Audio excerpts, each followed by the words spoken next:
Hi friends, welcome back to my channel Ramya Ravi. అందరూ ఎలా ఉన్నారు? నేనైతే బాగున్నానండి. మీరు కూడా బాగుండాలని మనస్ఫూర్తిగా కోరుకుంటున్నాను. అలాగే ఈ వీడియో ఆన్ చేయగానే ఒక లైక్ అయితే చేయండి. కొత్తగా మన ఛానల్ ఎవరైనా చూస్తున్నట్లయితే ప్లీజ్ సబ్స్క్రైబ్ చేసుకోండి.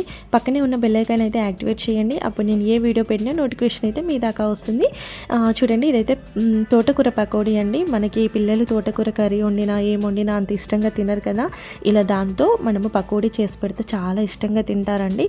ఇది హెల్త్కి హెల్దీ అండ్ టేస్ట్కి టేస్టీ, అన్ని విధాలా చాలా బాగుంటుంది. కాబట్టి ఈ తోటకూర పకోడీ అయితే చేసి పెట్టండి. చాలా చాలా బాగుంటుంది. మీకు చూస్తుంటే అర్థమవుతుంది కదా ఎంత క్రిప్సీగా ఉందో, చాలా టేస్టీగా ఉంటుంది. ఇప్పుడు దీని ప్రాసెస్ ఏంటో మనం చూద్దాము.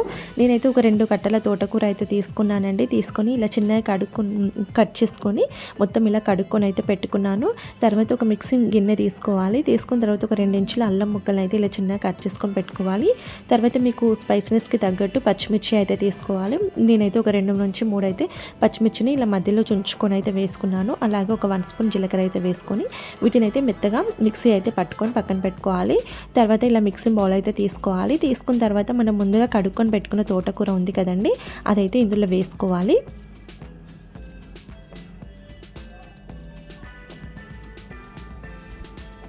ఇలా మొత్తం వేసుకున్న తర్వాత ఒక కప్పు శనగపిండి అయితే వేసుకున్నానండి. ఈ తర్వాత ఒక 1/2 కప్పు బియ్యం పిండి అయితే వేసుకోవాలి.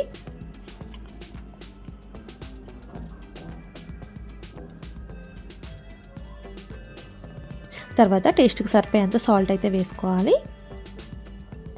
ఇప్పుడు మనం ముందుగా మిక్సీ పట్టి పక్కన పెట్టుకున్న అల్లము పచ్చిమిర్చి పేస్ట్ ఉంది కదండి, అది కూడా మొత్తం ఇందులో వేసుకోవాలి.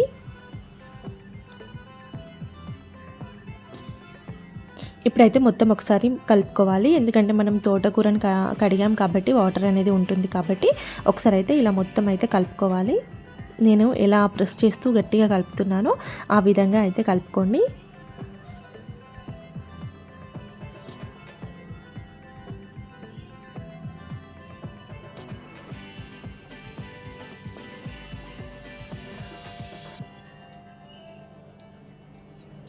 తర్వాత ఇలా మొత్తం కలిపిన తర్వాత కొన్ని వాటర్ చల్లుకుంటూ ఇలా అయితే కలుపుకోవాలి. ఇది బాగా లూజ్గా ఏమి కలుపుకోవద్దండి, అంత బాగుంటుంది పకోడీ అనేది. నేనైతే ఏ విధంగా కలుపుతున్నానో అదే విధంగా కలుపుకోండి, చాలా బాగుంటుంది.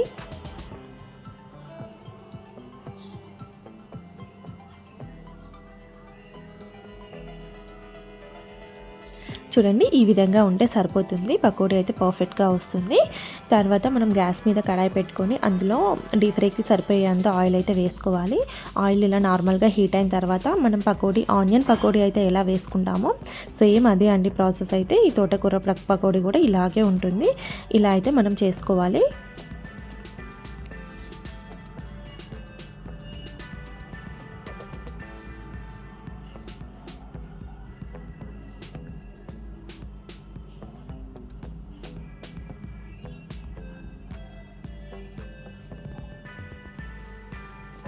ఇలా అంతా వేసిన తర్వాత వెంటనే గరిటె పెట్టి కలపకూడదండి. కొంచెం ఫ్రై అయిన తర్వాత అప్పుడు మనం గరిటె పెట్టి అటు ఇటు తిప్పుకుంటూ, ఇది మరీ సిమ్లో పెట్టొద్దు, అలా అని హై ఫ్లేమ్లో పెట్టకుండా మీడియం ఫ్లేమ్లో పెట్టేసి మొత్తం ఇదంతా ఫ్రై చేసుకోవాలి. అప్పుడే లోపటి వరకు కుక్ అయ్యి చాలా టేస్టీగా ఉంటుంది.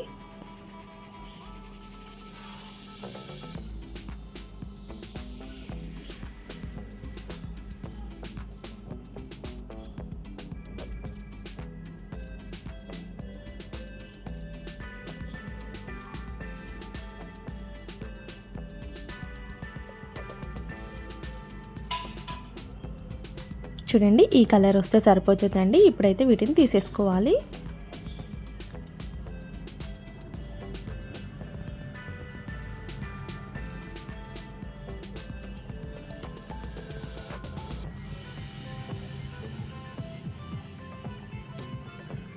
ఇలా తీసేసిన తర్వాత మిగిలిన పిండిని కూడా సేమ్ ఇలాగే వేసుకోవాలి.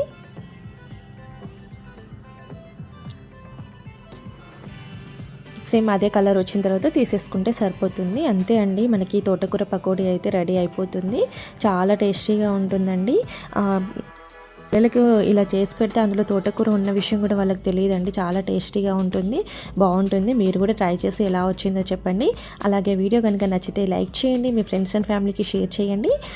మన ఛానల్ అయితే సబ్స్క్రైబ్ చేసుకోండి. Thanks for watching friends. Bye.